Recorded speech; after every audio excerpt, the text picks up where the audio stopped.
Ito yung trending natin na chicken pastel na hindi pa nilalabas sa market pero grabe may mga umorder na. Sa sobrang dami kasi ng mga chicken pastel na nagsasalabasan sa market ay talaga namang isa rin ako sa mga nabudol at tumikim. At hindi ko nga rin talaga nagustuhan dahil nga basa siya at sobrang oily. Kaya naman gumawa nga ako ng aking own version at pinatikim ko nga ito sa mga Muslim. Kaya naman nung na-approve talaga nila ay nagkaroon talaga ako ng confident na i-share sa inyo to. Kaya naman kung gusto nyo nga rin matikman itong version ko ng chicken pastel, mag-comment lang kayo dyan sa comment section. Para naman matikman nyo na rin to at mailabas na rin natin sa market dahil napakasarap talaga nito at legit talaga na hindi ka dito mauumay. Dahil itong chicken pastel na ilalabas natin ay hindi ito matamis dahil nga yung mga natikman ko na chicken pastel doon sa Quiapo ay hindi talaga matamis at walang tamis.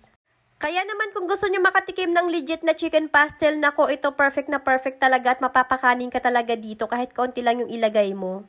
Kasi naalala nyo yun, yung nag-food trip kami sa Quiapo, sobrang daming kanin, tapos yung chicken pastel na nilalagay ay halos isang kutsara lang talaga. Itong chicken pastel ko nga na version ay wala nga itong extender at lalong-lalo na wala itong preservatives. Siyempre, purong-puro yung chicken breast nito, talaga namang walang halo yan.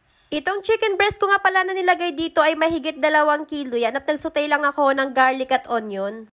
Para naman sa pampalasa nito, ayan, oyster sauce, paminta at soy sauce lang. Haluin lang natin to ng maigi hanggang sa ma-achieve na natin yung texture nitong chicken pastel. Sobrang sarap talaga nito at hindi siya mamantika at lalong-lalo na hindi ito basa. Kasi itong texture ng chicken pastel natin ay meron itong pagka-crispy na parang medyo toasted. Kaya naman kung gusto nyo makatikim ng masarap at legit na chicken pastel, mag-comment lang kayo dyan sa comment section para nga mailabas na natin to. Itong niluto ko kasi ngayong araw ay para lang to sa mga nag-request dahil nga nag-viral yung ating video na gumawa tayo nito. Masarap nga ito kapag merong dahon ng saging pero wala, kaya naman pwedeng-pwede na to dahil napakasarap na rin talaga niyan. Ito na ang ating ginawa na homemade na chicken pastel. Ayan. Haluin natin. Tapos syempre magkakamay tayo. Sarap eh. Ito yung gusto ko ng chicken pastel, hindi katulad dun sa mga nabili ko sa iba na parang may sabaw na something, parang lata, ganun. Ayun oh, sarap po.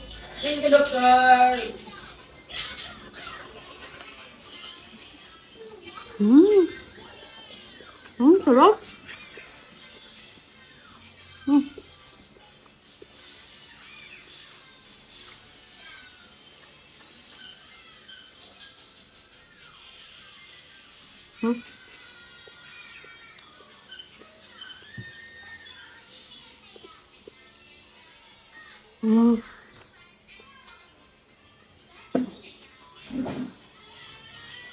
Pwede na kayo umorder ng ating chicken pastel.